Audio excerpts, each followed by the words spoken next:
skies over Hampton Roads between a Southwest jet and two Navy Reserve F-18 Hornets. They were so close, one of the Navy pilots said, "We came nose to nose with a 737. Andy Fox is here now with the investigation you'll see only on 10. Andy? Yeah, Les, the NTSB investigating this says air traffic controllers made an error. Southwest Airlines boasts it's the only airline never to have lost an airline passenger, a spectacular safety record. But on November 15th, right here at Norfolk International, a close call that could have been disastrous. The close call involved a Southwest 737 like this one, Flight 1500 from Norfolk International, heading to Orlando on November 15th. Two Navy F-18s like these, on training from New Orleans, heading towards the airport, trying to get back to Oceana. The FAA's Terminal Radar Approach Control, known as TRACON, in charge of air traffic outside 2 miles from Norfolk International, gives the jets a heading back to Oceana. Laura Brown is an FAA spokesperson, refused to do a phone interview, but told me all the pilots performed as directed.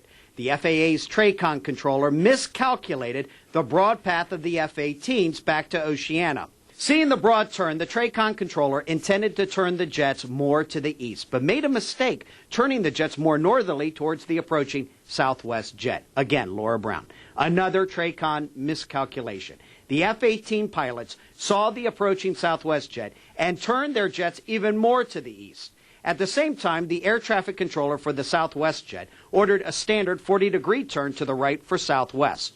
According to the FAA, at their closest point, the jets were 3/4 of a mile away horizontally and only 100 feet vertically at an altitude of 3,000 feet. 100 feet is nothing. That tower there is 150 feet.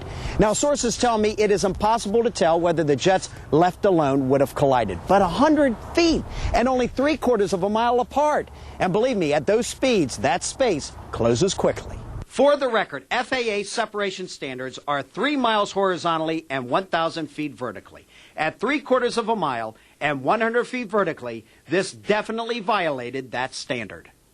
Southwest Airlines says it is investigating the air event. We are told by the FAA the Southwest pilot did not file a near mid-air collision form, even though the planes on the radar became one. The FAA and NTSB found out about this mid-air event through an anonymous letter. The FAA TRACON controller and a supervisor at Norfolk were taken offline and given more training. The FAA would not say whether they are back online directing planes in and out of Norfolk International. Avita, back to you. Andy, thank you.